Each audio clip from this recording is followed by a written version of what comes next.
तारीख़ इंसानी के बेशुमार औराक पर हज़ारों बादशाहों, जर्नैलों और फ़ातिहीन के नाम बिखरे पड़े हैं। कुछ ने अपने अहद पर हुकूमत की, कुछ ने चंद मुल्क फतह किए और कुछ ने वक्ती तौर पर दुनिया को खौफज़दा ज़रूर किया। मगर उन सब में एक नाम ऐसा है जो महज एक बादशाह का नाम नहीं बल्कि इंसानी इरादे, जंगी जुनून और नाकाबिल यकीन एम्बिशन की अलामत बन चुका है। वो नाम है अलेक्जेंडर द ग्रेट, सिकंदर आज़म। एक ऐसा नौजवान जिसने सिर्फ 13 बरस के मुख्तसर दौरे हुकूमत में दुनिया के नक्शे को इस तरह बदल दिया कि उसके बाद मशरिक और मगरिब की सियासत, तहजीब और जंगी तारीख कभी पहले जैसी न रह सकी। 336 कब्ल मसीह से 330 कब्ल मसीह तक सिर्फ चंद साल, मगर इन्हीं चंद बरसों में उसने शुमाली यूनान की एक छोटी सी रियासत मैसेडोनिया को उठाया और उसे बदलकर एक ऐसी हमागीर सल्तनत में तब्दील कर दिया जिसकी सरहदें ग्रीस से निकलकर इजिप्ट, पर्शिया, वस्ती एशिया और बरसगीर के किनारों तक जा पहुंची थी। ये फतूहात महज जमीन के टुकड़े हासिल करने की जंगें नहीं थी, ये एक ऐसे शख्स की दास्तान थी जिसके अंदर पूरी दुनिया को अपने सामने झुकाने की आग जल रही थी। सिकंदर आज़म मकदूनिया के ताकतवर बादशाह फिलिप दुवुम का बेटा था। मैसेडोनिया इस दौर में कोई अजीम तहजीबी मरकज नहीं था। ये यूनानी दुनिया के शुमाल में वाक़े एक सख्त मिजाज, पहाड़ी और जंगजू रियासत थी जिसे जुनूबी यूनानी रियासतें अक्सर हिकारत से देखती थीं। लेकिन यही वो सरजमीन थी जहां से फिलिप दुवुम ने एक नई फौजी ताकत खड़ी की। फिलिप आम बादशाहों जैसा नहीं था। वो पैदाइशी सिपाही, खतरनाक मंसूबासाज और मुसलसल तौसी का ख्वाहिशमंद हुक्मरान था। उसने मकदूनिया की बिखरी हुई ताकत को एक मुनज़्ज़म फौलादी फौज में बदला। लंबे नेज़ों से लैस मैसेडोनियन फैलैंक्स, तेज रफ्तार घड़सवार दस्ते, मरबूत जंगी नज़्म और बर्क रफ्तार हमले।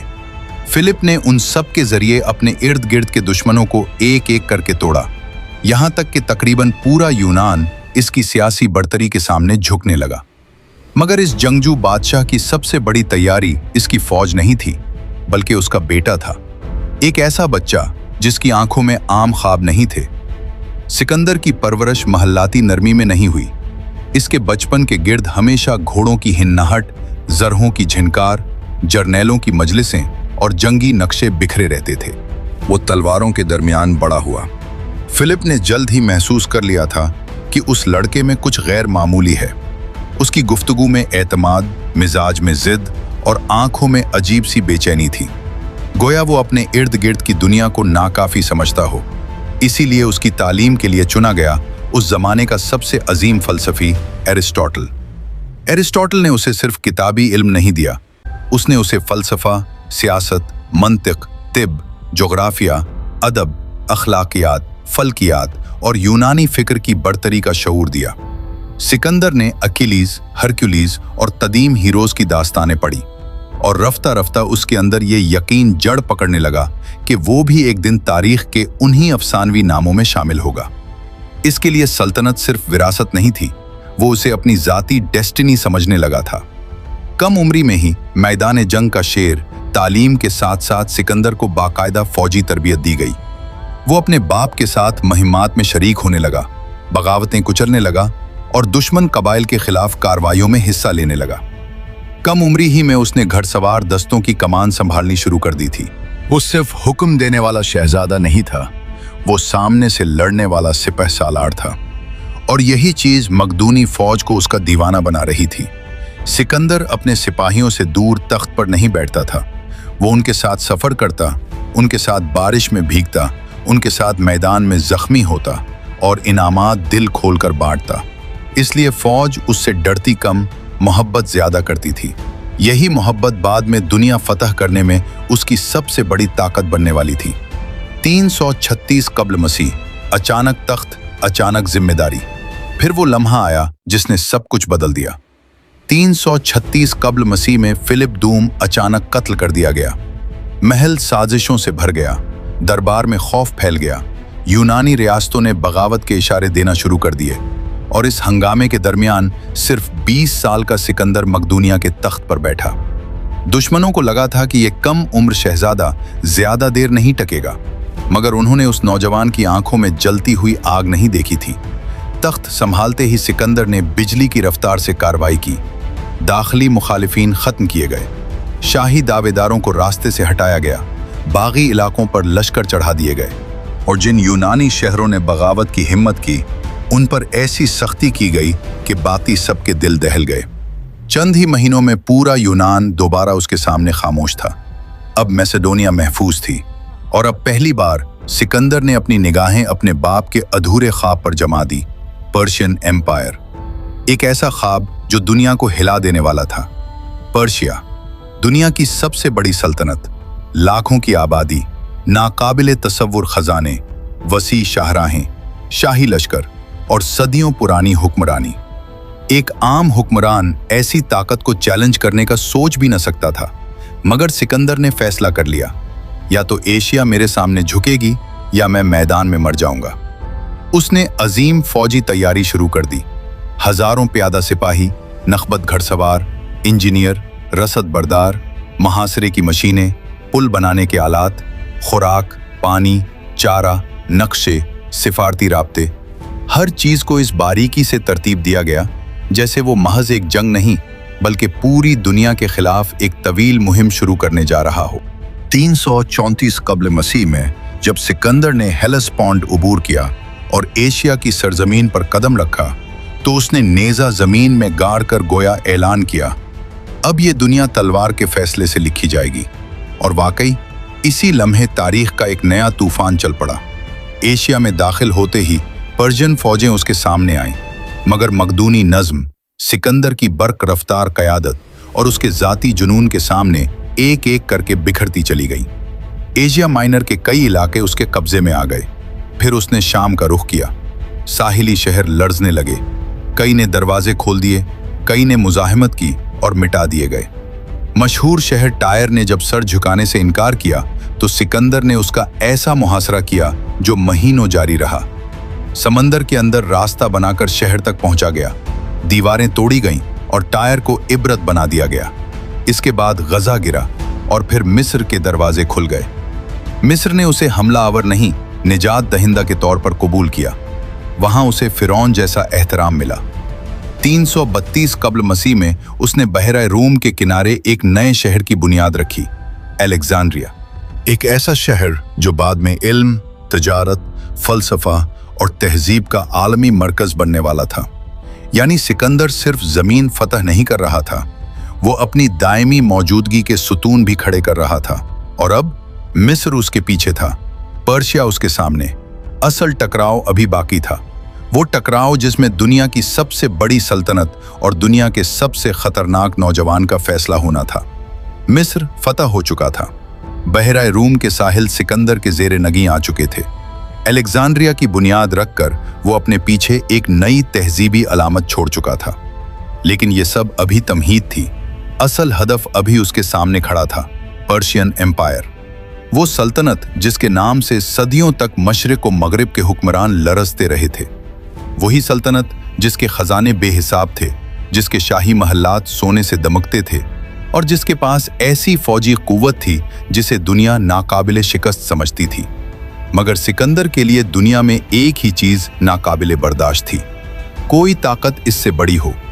इसीलिए मिस्र में आराम करने के बजाय उसने अपने लश्कर को दोबारा हरकत दी और शुमाल मशरिक की तरफ बढ़ा। डारियस III पर्शियन तख्त पर बैठा था। वो जानता था कि अगर इस बार भी सिकंदर को न रोका गया तो अछेमेनीद सल्तनत का सूरज हमेशा के लिए गुरूब हो जाएगा। इसलिए उसने अपनी बाकी मानदा तमाम ताकत समेट ली। सूबों से लश्कर बुलाए गए, रथ तैयार किए गए, घड़सवार दस्ते इकट्ठे किए गए, कराए के सिपाही शामिल किए गए और एक ऐसा मैदान चुना गया जहां पर्शियन फौज अपनी अददी बढ़तरी भरपूर इस्तेमाल कर सके। ये मैदान था गोग मेला, एक खुला, वसी, हमवार मैदान जहां डारियस को यकीन था कि वो मकदूनी लश्कर को अपने वजन तले कुचल लेगा। मगर वो एक बात भूल रहा था, सिकंदर के लिए जंग सिर्फ तादाद का खेल नहीं थी, वो रफ्तार, नफ्सियात और दुश्मन के दिल पर जर्ब लगाने का फन जानता था। 331 कब्ल मसीह, गोग मेला, जहां एक सल्तनत टूट गई। सुबह का वक्त था, उफक पर गिर्द के बादल छा रहे थे। पर्शियन फौज मीलों तक फैली हुई थी, रथों के पहिए चमक रहे थे, शाही झंडे लहरा रहे थे और डारियास तीसरे अपने बुलंद रथ पर खड़ा मकदूनी लश्कर को देख रहा था। दूसरी तरफ सिकंदर था, तादाद में कम मगर आंखों में वही दीवाना यकीन। उसने अपनी सफ़ें तरतीब दी। मैसेडोनियन फैलैंक्स दरमियान में, कंपेनियन कैवलरी दाएं बाजू पर और खुद वो अपने मुंतखब सवारों के साथ अगली सफ में। जंग का आगाज हुआ। पर्शियन रथ धारते हुए बढ़े, तीर अंधेरे की तरह बरसने लगे, जमीन घोड़ों की टापों से कांपने लगी। लेकिन सिकंदर ने वही किया जो सिर्फ वो कर सकता था। उसने अपनी दाएं जानिब को आहिस्ता आहिस्ता फैलाया, पर्शियन सफों में खला पैदा किया और फिर अचानक अपने नखबत सवारों के साथ एक नोकदार बिजली की तरह सीधा डारियस के कल्ब पर हमला कर दिया।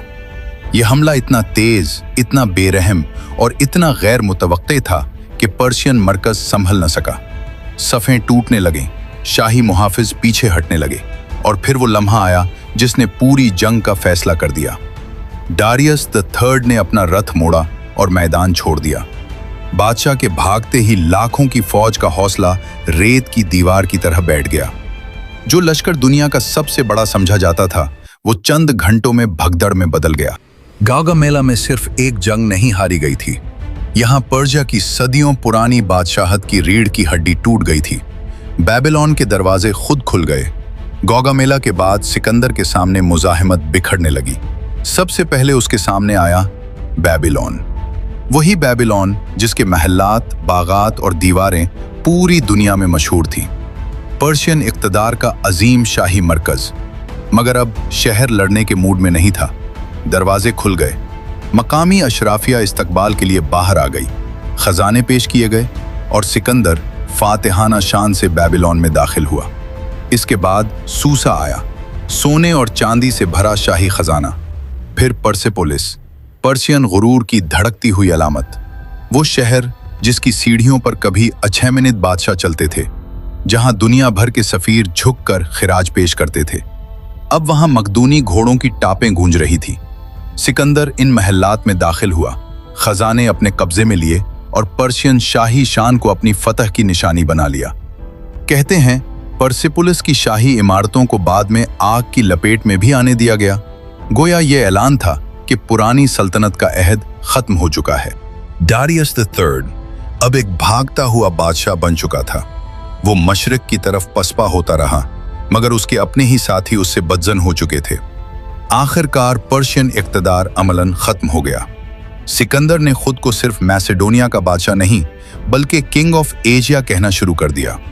ये महज एक लक़ब नहीं था, ये ऐलान था कि अब यूनान का नौजवान पूरी मशरकी दुनिया के ताज पर हाथ रख चुका है। यहाँ एक हैरानकुन बात सामने आती है। अक्सर फातिहीन दुश्मन सल्तनत को मिटा देते हैं, उसकी ज़बान, उसकी अशराफिया, उसकी तहजीब सब खत्म कर देते हैं। मगर सिकंदर ने मुकम्मल तबाही का रास्ता नहीं अपनाया। उसने पर्शियन शाही निज़ाम के कई हिस्से बरकरार रखे, कुछ मकामी सरदारों को साथ मिलाया, पर्शियन लिबास और दरबारी आदाब के कुछ अनासिर इख्तियार किए और आहिस्ता आहिस्ता ये पैगाम दिया कि वो सिर्फ हमला आवर नहीं, नया शहंशाह है। बाद के मरहले में ईरानी अन्नसल शहजादी रोक्साना से उसकी शादी भी इसी वसी सियासी हिकमत का हिस्सा बनी। वो चाहता था कि मफतूह कौम उसे गासिब नहीं बल्कि जायज़ हाकिम मान ले। लेकिन असल कंट्रोल मकदूनी हाथों में, अलबत्ता नरमी के इस पर्दे के पीछे इक़्तिदार की असल रगें उसने खुद पकड़े रखी। डारियस के पुराने वफादार अफसर हटाए गए, अहम फौजी ओहदे मकदूनी जर्नैलों को मिले, खजाने मकदूनी निगरानी में आए, इंतज़ामी मराकज़ यूनानी असर में चले गए। यानी पर्शिया बाहर से जिंदा नजर आती थी, मगर अंदर से उसकी रूह बदल दी गई थी। अब यहाँ पर्शियन हुक्म नहीं, मैसेडोनियन इरादा चलता था।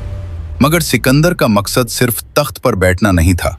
वो चाहता था कि यूनानी ज़बान, यूनानी फ़लसफ़ा, यूनानी फ़न तामीर, यूनानी तर्ज़ हुकूमत और यूनानी फ़िक्र मशरिक़ के इन वसी इलाक़ों में सरायत कर जाए। यानी वो सिर्फ सल्तनत नहीं बना रहा था, वो एक नई मुश्तरका तहज़ीब तख्लीक कर रहा था। इसी से बाद में वो दुनिया पैदा हुई जिसे मुअर्रिख़ीन ने हेलेनिस्टिक वर्ल्ड कहा, जहाँ मशरिक़ और मग़रिब पहली बार इतने बड़े पैमाने पर एक दूसरे में घुलने लगे। लेकिन पर्शिया गिरने के बाद भी सिकंदर की प्यास खत्म नहीं हुई। बेबीलोन, सूसा, परसेपोलिस, ये सब इसके लिए काफी नहीं था।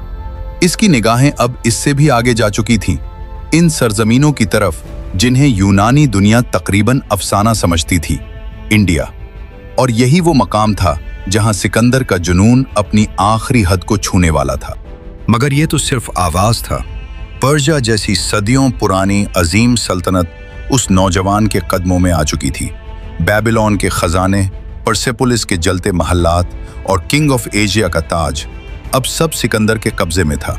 लेकिन हैरत की बात यह है, इतनी अजीम फुतूहात के बाद भी उसके दिल की आग ठंडी न हुई।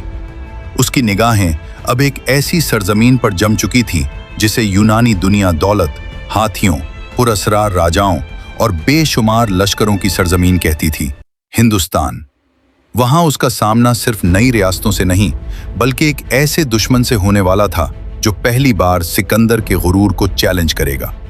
क्या दुनिया का ये नाकाबिल शिकस्त फातेह बरसगीर में भी वैसा ही तूफान बर्पा कर सका, या यहीं से इसके जवाल की पहली दरार पड़ी? ये जानने के लिए देखिए इस दास्तान का दूसरा हिस्सा।